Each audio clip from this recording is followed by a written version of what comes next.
Welcome. I want to thank Liz Pugh from UK's Walk the Plank for joining us in this session to shed light on the outdoor arts and creations that she has done in the past decades.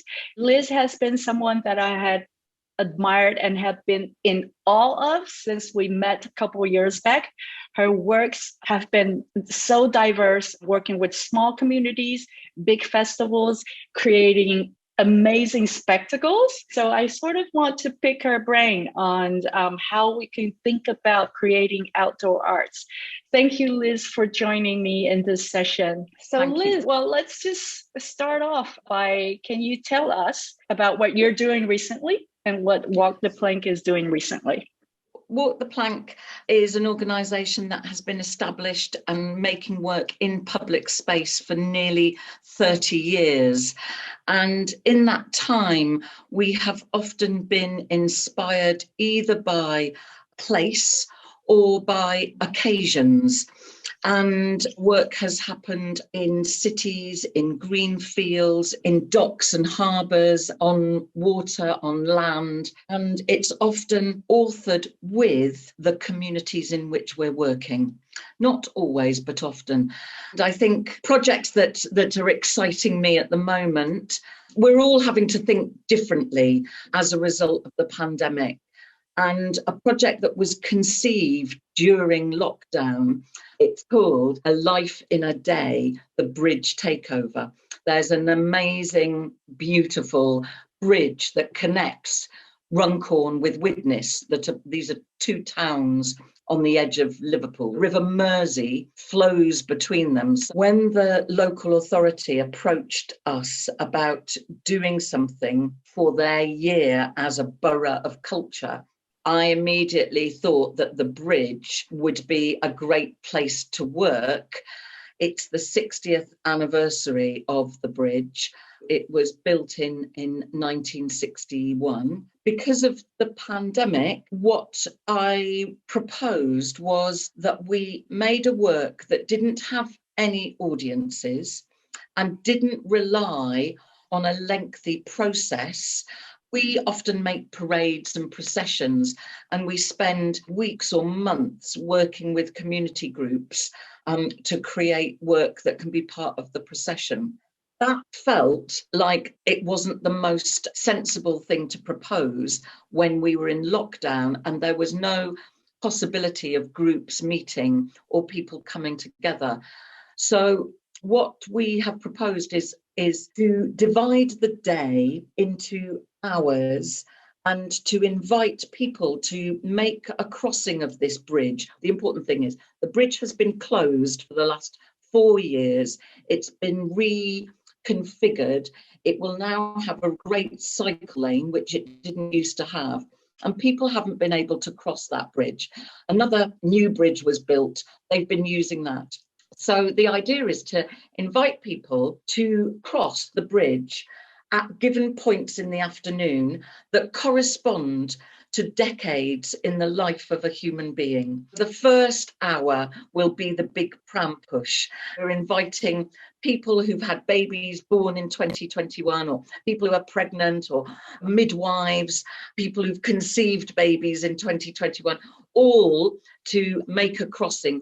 We will add some Walk the Plank magic, something special. So there will be a giant pram with two bouncing babies, one saying made in Widnes and the other saying made in Runcorn. There'll be music. And then we go through, so we have the teenagers, we have the adults burdened with mortgages, debt, children, families. We're inviting them all to make the crossing. We will have the midlife crisis moment, and we've had a fantastic response from people who, when we put the call out, we've had a number of women get in touch saying, I would love to celebrate my midlife crisis by driving my sports car over the bridge with my girlfriends. We've said, yeah, that sounds great. And then we'll end with the elders. We will celebrate those final decades when you might be older, but you've still got plenty of get up and go. And we'll invite grandparents and families to come with their elders and make that final crossing over the course of the afternoon. You said there's no audiences. So what you mean is that the participants, the community, they are performers and spectators as well. Or do people watch from afar or televised? How do you rehearse this? Do you ever rehearse this? I think because of coming from that tradition of making parades, what we do at Walk the Plank is we ensure that professional artists are working with community groups to make fabulous things. And then we support those parades with a framework of professional stage management, production, technical. But parades rarely get rehearsed. Individual groups might rehearse their choreography or try out what they're doing. But actually, it all has to come together on the day. And that requires an immense amount of pre-planning, because of course, to make something look spontaneous, you have to know exactly what's going to happen and also think around all the variables of what else could go wrong. When you're working outdoors in public space, there's an awful lot that can go wrong, not just the weather. I think there's something about a professional framework that allows people, non-professionals, the community participants, to feel supported and looked after, but able to just turn up on the day and do their thing. What we're doing with that bridge project, it's quite high risk. What we've said, the message is, if you want to see this, you have to take part in this. And that idea of no spectators, only participants, is the message that we're trying to put out there strongly, because we're in a roadmap of easing restrictions. But we're not completely sure how it will be on the 26th of June. So what we wanted to do was guarantee that this event can take place. It's inherently safe because it's outdoors. And I think some of those concerns that people might have about gathering in groups, the appetite to go indoors with groups of strangers is quite low. But I think the idea of making a crossing with your friends, with your family, doing something that is about making a memory and doing something positive at this time will ensure that we have lots of people signing up. At the moment, the interest is tentative. Lots of people are sort of going, oh, that sounds good. How do I get involved? Oh, right. So I just put my name in and then I turn up. Got a whole communications thing starting now. So we've got someone whose job is just to sign up those tentative participants. There's the midlife crisis woman. She was on the phone day one, but we want to focus more on young people. They want to do things with each other. They don't necessarily want to do things with adults. So going to the skate parks, finding the BMX stunt groups, talking to the girls who've got their e-scooters and speaking to them about, wouldn't it be brilliant to do a wheelie on that bridge? What about getting the best Instagram post of this summer because you are going to be in the middle of that amazing bridge? We need to find new ways of working. And I think that those of us that have been working outdoors in public space maybe have tools and expertise that is valuable now in a way that perhaps wasn't seen as valuable 10 years ago. We were the outsiders, literally, the outsiders working outside of traditional spaces. And now I think the appetite for in the public has changed completely. The value of public space. And I suppose think about Taiwan and Kaohsiung and that fabulous park that's so well used with people flying kites and having picnics and doing exercise that we have all seen here in the UK. Suddenly, everybody is using their parks again in a way that will be quite familiar to you in Taiwan, where I think people already have made good use of their outdoor space. In Britain, we had stopped using our parks. And suddenly we are thinking about outdoor space differently. What you just mentioned about making memories, would you say that's the core of a lot of work that you do outdoors? And is that how you tackle each subject or each commission that comes your way? I think one of the reasons that we're still making work is actually because the context is all. The work we make, as you said in the introduction, is very diverse and ranges hugely. I think that's partly because of an innate sense of curiosity and wanting to try new things all the time and not keep doing the same thing.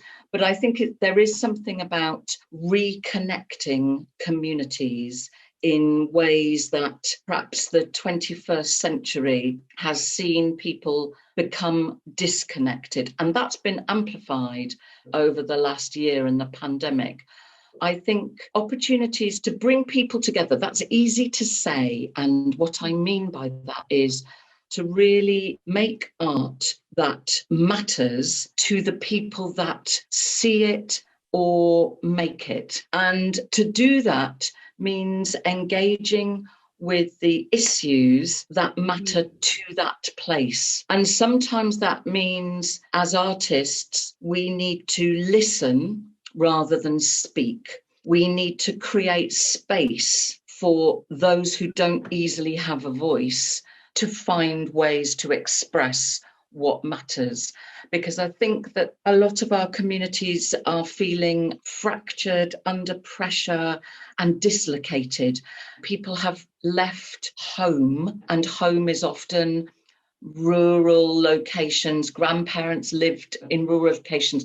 We're all in cities. I love cities. I love the energy of big cities, but it's sometimes hard to feel that you belong. And so I think increasingly people come together around issues that might be about where can children play, what's happening about the stream and the amount of waste going into the river, and what about pollution? How are we creating cleaner air? And I think artists have a way of getting into communities and finding out what matters to those people and creating space for that to happen. And I think that's what we do at Walk the Plank, I hope. Touching on that note, because you do a lot of city scale, very big scale works. And with such large works, there are so many stakeholders. You're commissioned by the city or by the state to do certain work. Then the city is one of the stakeholders, the communities, different people in the communities are different stakeholders. How do you go about looking at these city scale works that could resonate with the general population in the city? And most often it resonates with people around the world. The issues that you touch on are quite universal. But are there clashes or different perspectives among the different stakeholders who want differently? And you as artists and creators, how do you tackle this? I think you're absolutely right to identify that need, that tension between the people paying for the work and what the artists want to do or say. Because the other thing about working in public space, the work is often free to the audience. That gives us great freedom in some respects, but somebody is paying. And you're absolutely right. The local authorities, the city authorities, the sponsors, all have an interest in that. I think the way that I've always approached it, what I spend my life doing is negotiating those tensions for better and for worse. I think it's important to recognise that there will be demands on that money from stakeholders. There's no point in thinking you get the money and you can just go and do whatever you like.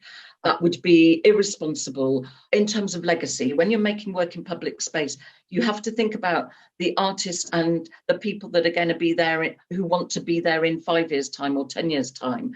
You can't just go and do whatever you want and then run away. I think there's something about recognising those tensions and being clear with participants what they are participating in. That contract around who is authoring this work. Sometimes we are inviting people to get involved in something that is conceived by me or by a creative team, and we want people to participate, but they don't have agency in the subject matter. We invite people to carry a lantern as part of this procession or make a fire drawing as part of that event. And we try to be really clear about what bits are they able to be creative with and what bits are actually fixed. There will be a fire drawing. It will happen in the show at this point, and that's already done and dusted. I could work with 4 young people and invite them to design the fire drawing in response to the story, in response to the context. Other points, we might work with people in advance of a project and do consultation, ask people what they want to say. We also try and work with a combination of local artists and walk the plank regulars. For example, working in Paphos in Cyprus when it was the European Capital of Culture, the creative team included a writer from Paphos, a composer from Paphos, a choreographer from Israel, which is 25 minutes away from Cyprus, so almost local, and then myself shaping that creative team and working with them. It had to speak to its audience there, and I have some skills around scale, and I think we could go back and talk about scale. Paphos is a very small town. Doing their City of Culture opening, nothing like that of that scale had ever happened. So they needed help around conceiving things large scale, but actually the content, the subject matter needed to be their stories. And we ended up using an ancient myth of Pygmalion and Galatea to tell a more contemporary story and involve people. So I think the key when working with participants is to be clear about the offer. How much control is this artists working together with that community? What does that really look like? Who has the power? And asking those questions early on in the process, and then recognizing that sometimes in this instance it will be the professional artist that makes that final decision. That's okay, as long as everyone knew that was the case. When you're talking about scale and working with the city, not only with large scale spectacles, large scale structures, but also large scale of participants, they entail very different nuance, very different considerations on different people. How do you juggle that to create the final vision of what is going to be the final staging? And I think there's something there about how plastic is the vision, how flexible, at what point do we have to tie things down? And I think personally, I'm quite comfortable with uncertainty.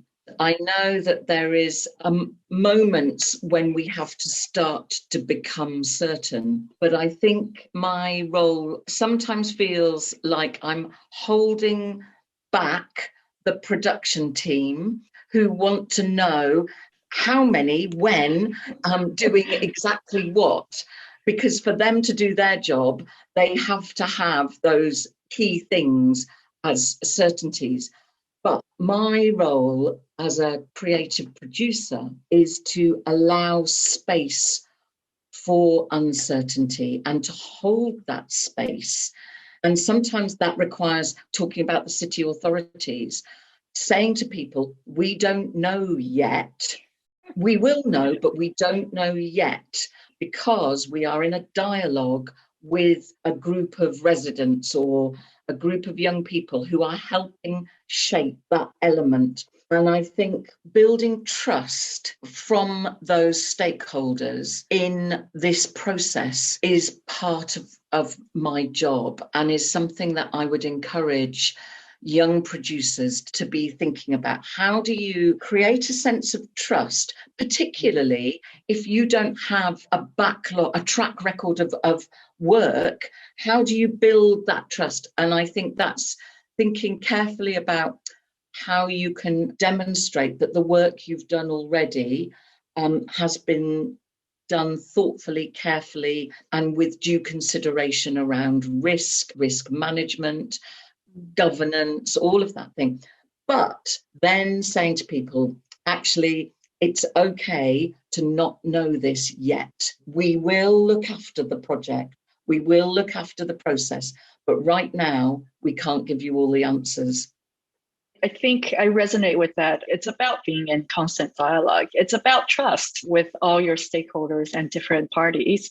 You talked about risk, especially in outdoor arts, in these large-scale works. What are the basic concerns, basic risks that you always think of or that you always need to prepare for? What are the fundamental risks?